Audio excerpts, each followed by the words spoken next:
I ask unanimous consent to claim time. Without objection. Gentleman is recognized for 5 minutes. Mr. Speaker, recent press reports indicate that the House leadership is considering a rules change that would diminish the scope and authority of the Office of Congressional Ethics, or OCE.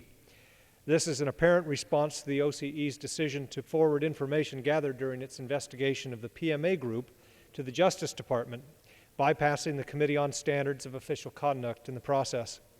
The narrative seems to be that this is just another example of the OCE succumbing to mission creep or growing beyond its intended purpose. In the interest of full disclosure, I voted against the creation of the OCE in 2007. I felt at the time that the House should be able to establish appropriate standards and police its behavior through the Standards Committee.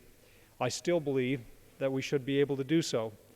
But this controversy over the OCE has effectively shown that when it comes to removing the cloud that hangs over this body relating to earmarks and campaign contributions, this body is unwilling, through the Standards Committee, to take necessary action to uphold the dignity of the institution. After an investigation lasting more than a year, during which some 200,000 pages of documentation were accumulated, the OCE concluded that there is, quote, evidence that some of the commercial entities seeking earmarks from members of Congress believe that a political donation to a member has an impact on the member's decision to author an earmark for that donor, unquote. This information was forwarded to the Standards Committee, which agreed with the conclusion drawn by the OCE.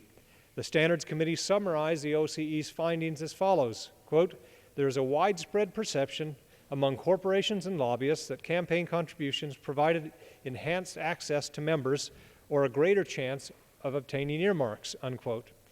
But then, quite inexplicably, the Standards Committee dropped the matter, stating that to address the problem was, quote, not within the jurisdiction of the committee, unquote.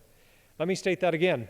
The Standards Committee said that it lacks the authority to establish a standard that will address what they conclude is a widespread perception of a link between earmarks and campaign contributions. This defies reason. At the beginning of the 110th Congress, the House adopted rules requiring members of Congress to certify that they have no, quote, financial interest, unquote, in an earmark being sponsored. Financial interest has been defined by the Standards Committee to include a direct or foreseeable effect on the pecuniary interest for the member or his or her spouse. The relevant section of the House Ethics Manual then states that, quote, campaign contributions do not necessarily constitute financial interest. How can the Standards Committee lack the authority to set standards or interpret rules? This is particularly confusing when one considers that the Standards Committee can address the issue by simply amending the interpretation of financial interest it has already promulgated in the House Ethics Manual.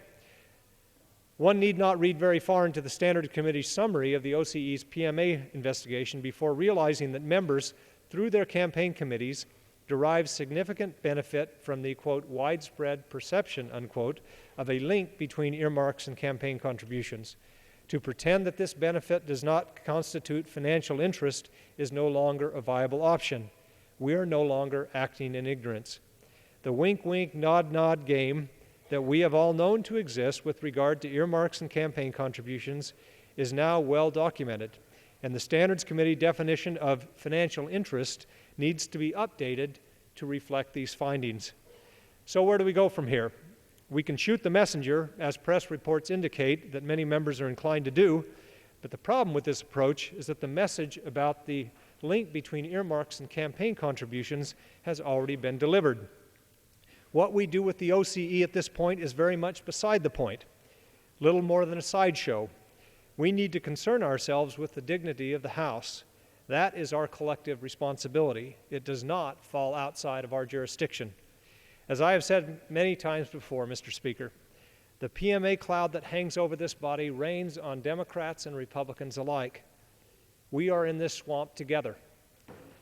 But we can't grab a shovel while we are covering our eyes and plugging our ears. I yield back.